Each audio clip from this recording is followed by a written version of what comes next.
WhiskyJason here, whiskey from the viewpoint of an American in Germany, tasting rare and exotic whiskey, Daftmill. Ooh. Daftmill 2008, distilled, bottled 2020.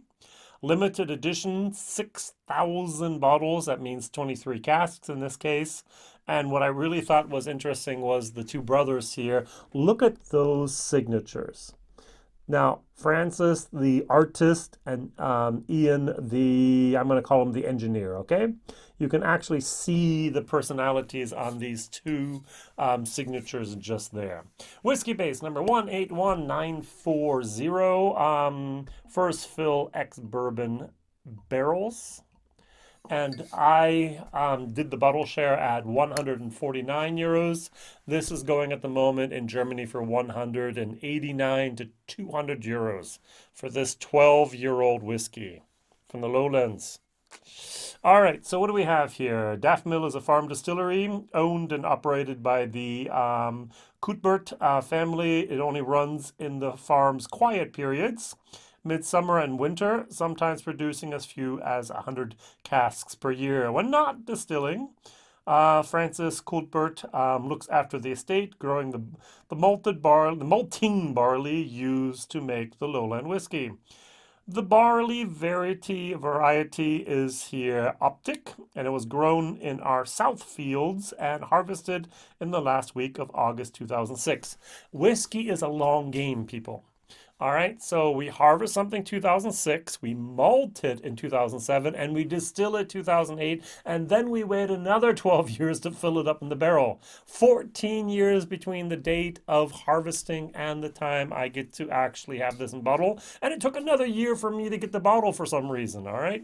So, so even another, it's 2021, it's almost Christmas time, all right? So 23 first fill ex-bourbon barrels were used to make up this batch. They were filled between the 14th of February 2008 and the 28th of April 2008 before being left to mature in the upper level of warehouse number 1. 46%. All right, so I did the math beforehand. I said anywhere between 20 and 25 barrels is what they need. Ta-da, 23. That's very, very, very good. All right, what am I going to compare it to? I'm going to compare it to this. Ding, ding, ding, ding, ding, ding. I only have a sample left. I'm sorry. So I did my bottle share already. So this is the summer batch release from 2009. It was also released 2020, and it's 10 years old. This is 12. Does it actually say 12 anyplace on the label? No, I'm just assuming it's 12. It's probably 11. And we had here three bourbon casks and one first fill Oloroso sherry butt. So they were the cask number 47, 48, 50, and then 52/2009. So here we have a total of 1,785 bottles, also 46%. Here we have a total of 6,000. So 4 barrels. 23 barrels. All right, so this at the moment is going for 199 euros. This is going for 188 euros. I just don't get the prices. All right, so Francis doesn't get the money. All right, he's earning, let's say he gets 50 euros per bottle. That's a lot. All right, it's probably going to be like 28. But let's say he gets 50 euros per bottle. The rest of the money, of course, goes to VAT, value-added taxes, goes to excise taxes, alcohol taxes, and so on and so on. But most of the money is going to the distributor, and even the more money, the most money is actually going to the, not the distributors, but actually the retail shops or the flippers. All right, these are individuals that buy a case, wait a few months, and then put it back on the market for double the price. And there's idiots that might just be willing to buy it for that very, very high price. Now, at least what Germany is concerned with, the market seems more or less saturated. All right, so we got people over here putting it online for 299, for 229, for 199, and it's just sitting there. Luckily, it's not worth it. That's this bottle. This bottle is on sale now for anywhere between 270, and most of them are around 199. Some are 188 and so on. So just not worth the money for this bottle, all right? Don't be paying those secondary inflated prices. Please don't do it. It's not worth it. Francis, I love the concept, but I'm sorry, your bottles are not worth 200 euros, $200, 200 pounds. And I think you're aware of that. You say, hey, I want liquid to lips. I want people to try it. That's why you sent these one whole one whole batch of bottles to whiskey bars in Scotland, so people could not flip the bottle, but rather could only order a dram and enjoy it and try it and see what it's like. COVID kind of killed that idea, and things went back up on the market, and the prices have remained prohibitively high. Phil and Deepa actually did a bottle. I don't remember exactly which batch it was. It was in their top 10. I remember Phil just going, it's too expensive, it's too expensive. And Deepa was, it's so good, it's so good.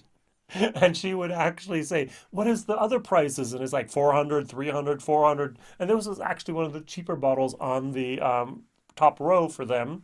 So let's see if it's top row for me. On the nose. Oh, yeah.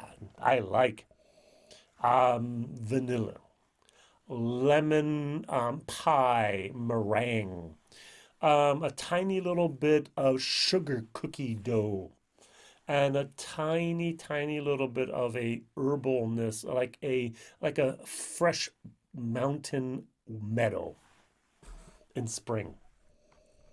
This is good stuff on the nose. I really like that. Good, good, good. Pears, peaches, no, not peaches, pear, apple. All right, now this, I remember I did not like it. Now, the first thing I get is a little bit of that lactic acid, that throw up of babies. Sorry, sorry. And the second thing I get is a little bit of sulfur. For some reason, that first fill Oloroso sherry butt was had a sulfur moment in there. It cannot come from the first fill bourbon barrels, and I do not think it comes from the distillery itself. It's got a creaminess. It's got a little bit of a red fruit in there. My personal opinion, whiskey from the viewpoint of an American, believe that the clear, crisp, great flavor of a Daftmill was tarted, was contorted, was falsified by a new sherry butt.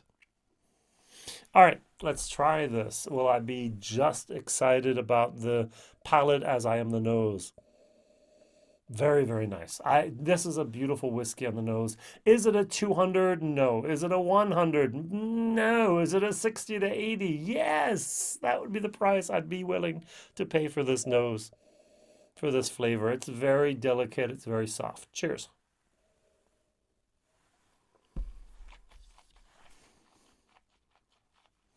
Mm.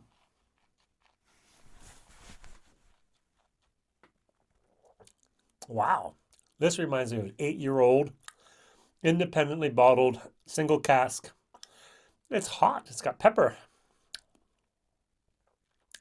Apples, green, not yet ripe.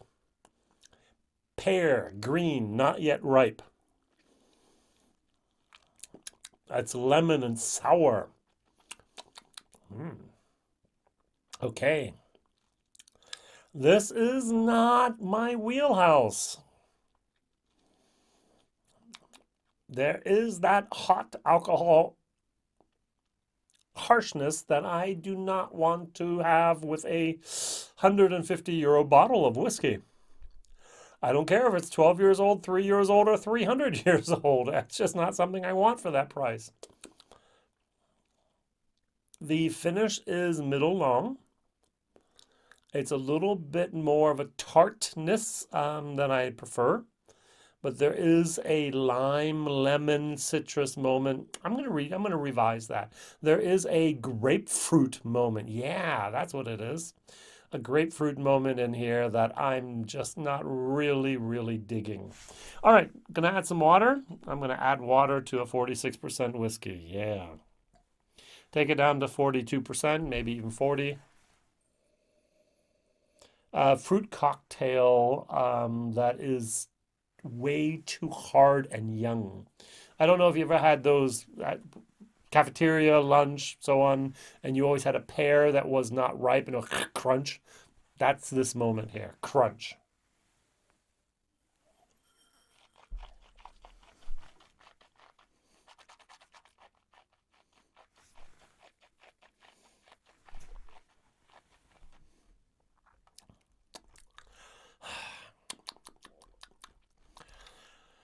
Okay, with water, it's a little bit better. It's green bananas as well. Green apple, green pear, green grapefruit, which I've never had, and green bananas. There's a maltiness, there's a little bit of shortcake in there. There's white pepper, there's ginger, it's spicy, it's hot. Even diluted, it's still hot. Um, really not my wheelhouse. This is a C minus whiskey. This is not something I would actually grab or go back to or gravitate to again. This is something where I'd go, oh, that's an interesting experience. Well, maybe in a couple years from now. This is the nose. The nose is nice, but the palate delivery is less than expected. All right, going over here, which I liked even worse. This release here with the sherry. Oh, wow, that sherry really doesn't do it any justice here. That summer batch release 2009 from August. Cheers.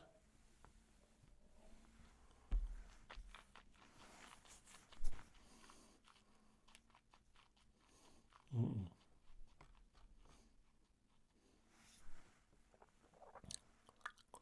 There's a fruitiness, but okay, there's a sherry, but there's sulfur. There's that baby spit. There's pepper. There's that ginger. There's that white pepper moment. Um, yeah, I would not like this. I would not go for this. Starting to sound like green eggs and ham. I will not do this. I will not do that. And this and this and this. Um,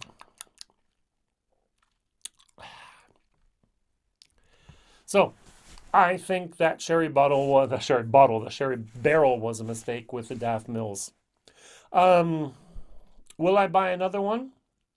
Probably yes. Why? Because I keep on getting new super fans that actually have the opportunity. I do 5 CLs, so about 13 different people get to try that. The 14th would be mine.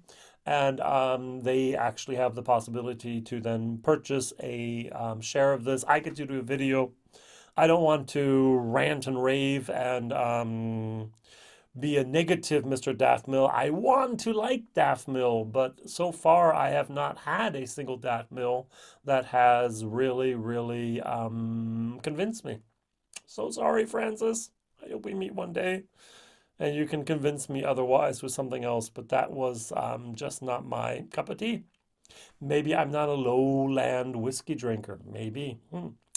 All right, thank you very much. My question of the day is what we have with Daftmill are so-called batch variations.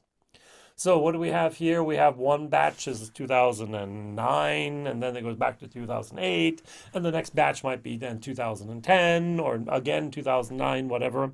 So we have a lot of batch variations. So what other whiskeys have these massive batch variations, and you have to look out for them? For example, Springbank. Springbank has massive batch variations. They don't even put it on the label. At least they put it on the label here. Springbank, put the stuff on the label. Please tell us if there's port casks. Tell us if there's sherry casks. Tell us if there's just bourbon casks in there. We would love that information. It can't be that hard. Appeal. Beg. Do that for us. At least on the website with a QR code or something else. Ooh, QR code would go against everything Springbank stands for. So, Thank you very much for watching. Thank you very much for liking. Thank you very much for subscribing. Which other batches of whiskey have large variations in them? See you soon. Bye bye.